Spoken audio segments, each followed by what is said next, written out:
Dough has been in the refrigerator for about an hour, and now you need to take it out, flour your clean surface here, either a table or a counter, and you're going to need quite a bit of flour, so I always just put some in a cup. The first thing you want to do is throw some on top of it, and you're just going to knead it really good, working all that flour. Now you don't want to add any more after the initial, because you do want it to get nice and smooth. I've never had to worry about my facial expressions before while kneading dough, so sorry if they're pretty interesting. Okay, so you see how it's getting like nice and shiny and silky? That's what you want it to do. It's gonna roll out nice, it's gonna look nice. So then you need to re-flour your surface here. You're gonna roll it out just a little bit the first time. Now this is the only time you're gonna have to re-flour underneath. Once you get like this much, you want to redo it, because else when you cut, it's going to stick. You redo it one time, you're good to go for the rest of the time. Roll it out, nice and good, nice and good. Okay, so your oven should be preheating to 400 at this point. And you're going to want to set your timer for 7 minutes. Now 7 minutes is going to get them pretty close to perfect. You really don't want to leave them in any longer, because they will get dark really fast on the bottoms. And I will make a note that you only want to use your top rack. Your bottom rack will burn the bottoms, and then you have to throw them all away, and it's not fun. So if it gets too sticky and sticks to your roller, just re-flour it. Now I just eye it to how thick I want it, because I'm not too picky, but you really don't want it too thick, or it's going to be more dough than frosting, and it's really not going to taste that good. So I'll show you here in a minute.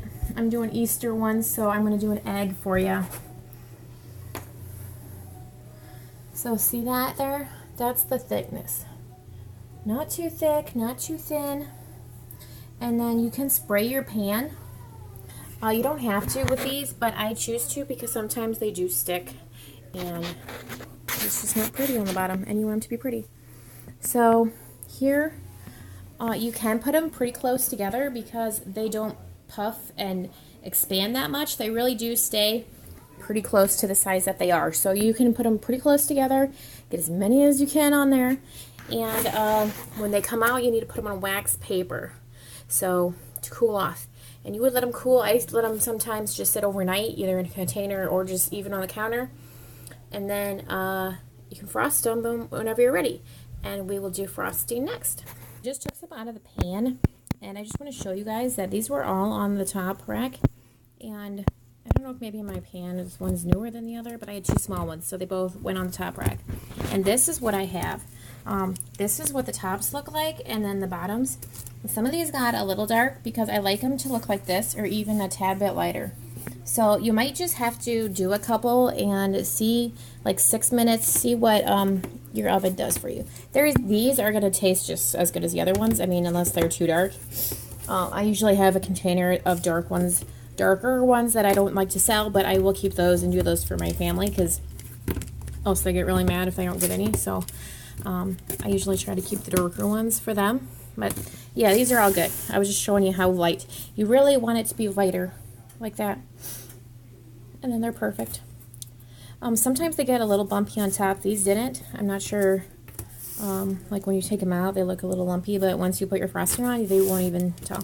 So after these just cool off, you can actually just stack these on top of each other. Stack them in 6s so I know I can count faster when I'm done. And then just keep whipping them out. I'll keep going through them all, and we will frost them here in a little bit. So I just want to show you guys that quick.